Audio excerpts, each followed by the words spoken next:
Maintenant, on va parler des... Maintenant, on va parler des types d'interactions intermoléculaires. Des interactions intermoléculaires. Des types d'interactions. Les types d'interactions intermoléculaires. Il existe plusieurs forces d'interaction intermoléculaire, surtout dans la matière condensée. Là, dorénavant, on va parler de la matière condensée, parce que l'état gazeux, il y a peu d'influence, il n'y a pas une grande influence, mais dans la matière condensée, c'est là où on va retrouver ces forces d'interaction. C'est là où elles existent. Les forces d'interaction intermoléculaires. Il y a, on va dire, trois formes d'interaction intermoléculaire, ou bien trois formes de forces d'interaction intermoléculaire. La première, c'est les forces électrostatiques. Les forces électrostatiques. Les forces électrostatiques, on a les interactions entre un ion et un ion, ou bien une interaction entre un ion et un dipôle. Là, c'est pour les forces d'interaction électrostatiques. Maintenant, pour les forces d'interaction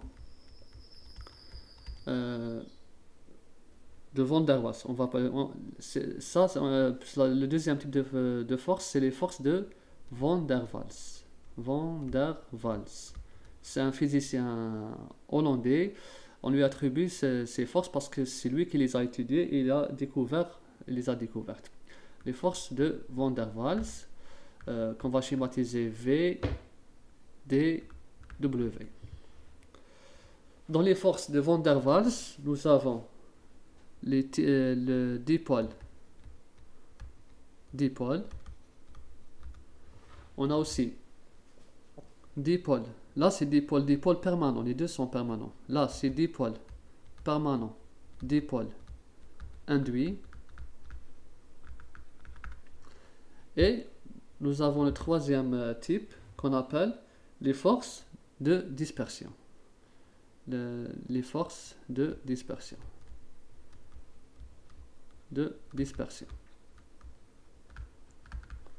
Donc voici les types de forces de Van der Waals. Les deuxièmes formes de force de Van der Waals, on a les dipôles permanents, dipôle induit et force de dispersion.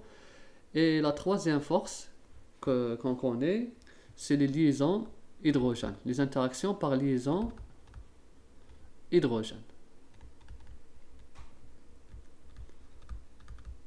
Donc voici les trois types de formes, les trois formes des forces d'interaction intermoléculaire. On commence par le premier type qui est les formes électrostatiques.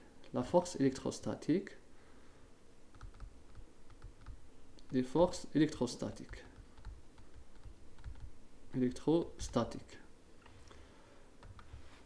Dans les forces électrostatiques, il y a des liaisons qui naissent entre molécules. Mais ces molécules, c'est des ions. C'est des ions de charge opposée. C'est des liaisons entre ions de charge opposée. Là, pour expliquer comment des molécules ioniques existent. On a une charge positive qui est attirée par une charge négative et inversement. Dans ces types de molécules ou bien atomes, voilà, ça peut être des molécules comme ça peut être des atomes. Généralement, pas les ions, les molécules ioniques, on considère que leur interaction elle est moléculaire et interatomique. Les deux en même temps. Par exemple, le NaCl. Le NaCl, on sait que ce qui lie le Na au Cl, c'est purement électrostatique. Pourquoi? Parce que le Na, c'est un ion. Il a une charge plus 1. Et le Cl, il a une charge de -1. Il y a une très grande interaction entre les deux. Là, c'est dû là, c'est bien sûr la loi de Coulomb. Le plus est attiré vers le moins et le moins est attiré vers le plus. Donc le NaCl qu'on connaît, le sel de table, on sait qu'à la température ordinaire, température ambiante, c'est un solide. On le sait. Pourquoi il est solide?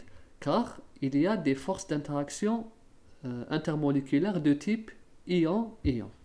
On est dans ce cas. Les forces électrostatiques, il faut mentionner, là, on va parler de ion-ion. Donc voilà, le NaCl, il existe parce qu'il y a de fortes interactions intermoléculaires ioniques. Quoi d'autre? Le KCl aussi, le sel KCl, c'est de type ionique. On a plein d'exemples. Le CaF2, le fluorocalcium, CaF2 aussi. Il est solide à la température ambiante et il y a une forte interaction entre les deux. Ca, il a une charge de plus et F, il a moins. Bien sûr, il y a 2F moins, donc il y a une forte interaction entre les deux.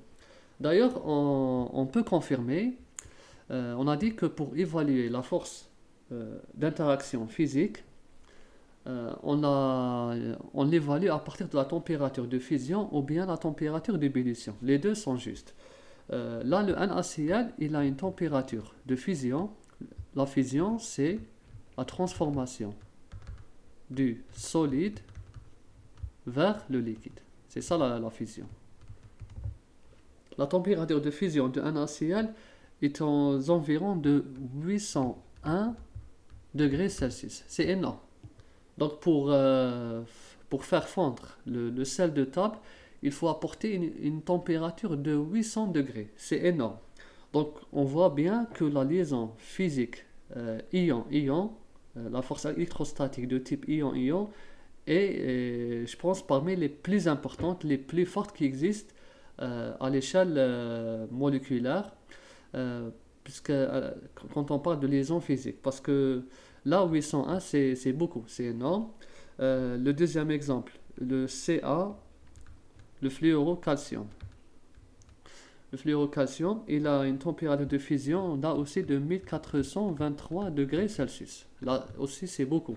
On voit bien qu'il est solide à la température ambiante et pour le faire fondre, il faut 1423 degrés. Donc l'interaction ionique, elle est importante. Aussi, on a un autre sel, le CaSO4. Le CaSO4, oui, c'est ça. Il a aussi une température de fusion de l'ordre de 2580 degrés Celsius. Là aussi, c'est beaucoup. C'est énorme. On voit bien que le sel de sulfate de calcium aussi, il est solide et pour le faire fondre, il faut 2500 degrés Celsius. Donc les forces d'interaction ion-ion sont très importantes. Et on peut, bien sûr, plus la charge augmente, plus l'interaction devient plus importante, selon la loi de Coulomb.